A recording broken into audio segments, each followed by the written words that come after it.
पंकज पद्म फूल सेमती तुम ये छोट गाँव कहीं भल भल सृष्टि हुए कहीं भल भल सृष्टि हुए जदि ये गाँव पुरातन वयस्क छात्र आज मैंने स्कूल भाई आते गोटे जिन भूल हुए से माँ गाँ प्राथमिक विद्यालय कहीं बाल्य समय से कटि थाए से भूल हुए कि विस्मरण हुए पिला माने गोटे कथा मन रख आम समस्त जन्म हो समस्त मरवा किंतु आम किसी लक्ष्य उद्देश्य जन्म हो अल्प दिन पर मरीगला आम कहीं मन रखिए जब आम किसी करें आम आसते भगवान छाड़ी किसी महत्व उद्देश्य नहीं आम जाने किंतु आम ଗୋଟେ କଥା ଜାଣିବା ଛୋଟ ଦିନରୁ ଆମେ ନିଜେ ନିଜେ ଗଢ଼ିବା।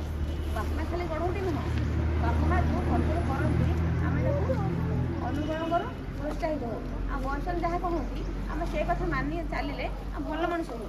ଆମେ ଯଦି କିଛି ନ ମାନିବା, ଯାହା କଥା ନ ଶୁଣିବା, ତାହେଲେ ଆମ ଜୀବନ ନଷ୍ଟ କରିବା, ଆମ ଗାଁ, ଆମ ଆମ ଦେଶ, ଆମ ରାଜ୍ୟ ଭବିଷ୍ୟତକୁ ନଷ୍ଟ କରିବା। ତମ ଛୋଟ ଗାଁଟି ହଉ ପିଲାମାନେ ସମସ୍ତେ ଏଇ ସ୍କୁଲକୁ ଘୃଣା ଦେଖନ୍ତି, ଆଗରୁ ବହୁତ କଷ୍ଟ ହୁଏ। କ'ଣ ତାର ଶୁଣିଲୁ ପିଲାଟି ଆମେ ବାହାରି ପାରୁନାହାନ୍ତି, ସେଇଟା ଆମ ଶିକ୍ଷକ ଅବହେଳା ହଉ ବା ଆମ ଅଧ୍ୟାପକ ଅଭିମାନଙ୍କର ଅବହେଳା ହଉ ବା ତମଙ୍କର ପରିଶ୍ରମ।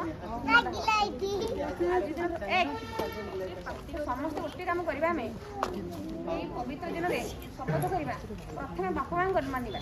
ଯଦି ବାପା ମାଆଙ୍କୁ କାହିଁକି ନା ବର୍ତ୍ତମାନ ସମାଜରେ ବ୍ୟାଧି ଦେଖା ହେଲାଣି, ବୁଢ଼ାବୁଢ଼ୀ ହେଲା ପରେ ବାପା ମାଆଙ୍କୁ ଗୋଡ଼ରେ ଫିଙ୍ଗିଦେବା। ଆମେ ଏଇଠି ଦିନରୁ, ଏଇ ଛୋଟ ଦିନରୁ ସଂକଳ୍ପ କରିବା ପ୍ରଥମେ ଆମେ ବାପାଙ୍କୁ ଭଲ ପାଇବା। ଆଉ ନିଜ ଭଲ ପାଇବା କେମିତି, ଯଦି ଯିଏ ନିଜ ଭଲ ପାଉଥିବ ସେ ବାପାଙ୍କୁ ଭଲ ପାଇବ, ଆଉ ପ୍ରତ୍ୟେକ ବ୍ୟକ୍ତି ଭଲ ପାଇବ। ଆଜିକାଲି ଯେଉଁ ନିଜର ଭଲ ପାଇବା ନାଁରେ ଯେଉଁ ଅନୀତି କାର୍ଯ୍ୟ ହେଉଛି ତାକୁ ଛାଡ଼ି ପିଲାମାନେ ଛୋଟ ପିଲାରୁ ଈଶ୍ୱର ଭଲ ପାଅ, ବାପା ମାଆଙ୍କୁ ଭଲ ପାଅ, ତାହେଲେ ପ୍ରତ୍ୟେକ କଥା ଯଦି ମାନିବା। ଆମେ ବାପାଙ୍କୁ କହୁଛନ୍ତି କ'ଣ କହୁଛନ୍ତି, ତମର ମଙ୍ଗଳ ପାଇଁ କହୁଛନ୍ତି, ଯେତେ କଷ୍ଟ ହଉ ମୁଁ ଗୋଟେ ପାଳନ କରିବି, ବାପା କହିଛନ୍ତି ନିଶ୍ଚୟ ପାଳନ କରିବି। ଯିଏ ପିଲାଟି ଏଇଆ କରେ ସେ ଧୀରେ ଧୀରେ ବଡ଼ ହୁଏ, ଭଲ ମଣିଷ ହୁଏ, ଭଲ କଥା ଶିଖିପାରେ।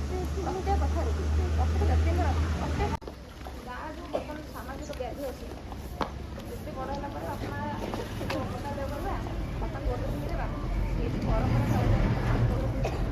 ତାକୁ ଓଜନ ଅଛି ଏମିତି ସେମାନଙ୍କୁ ସମ୍ମାନ କର, ସେମାନଙ୍କୁ ସେବା କର। ସମାଜ ଏଇ ଯେଉଁ ପିଢ଼ିକୁ ଆସୁଛନ୍ତି ଏମାନେ ତାକୁ ଶିଖନ୍ତୁ।